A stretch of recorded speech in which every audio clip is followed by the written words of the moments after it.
Hey everyone, welcome back to the channel. Today I'll show you a quick and easy way to display values in brackets in Power BI without using string formatting. Let's dive in. First, create a measure with a negative sign to ensure the values displays correctly. Next, go to the format and choose dynamic formatting. Now enter the format that you see on the screen. You can always switch back to the measure by clicking here. Now once saved, drag the measure into a card visual, adjust the padding and format it to fit your design.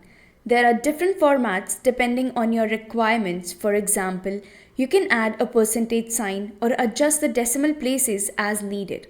You can also include currency symbols as shown in the table. That is it. You've now got the values in brackets without string formatting. If this tip helped, don't forget to like, subscribe and hit the bell for more Power BI tutorials. See you next time. Bye.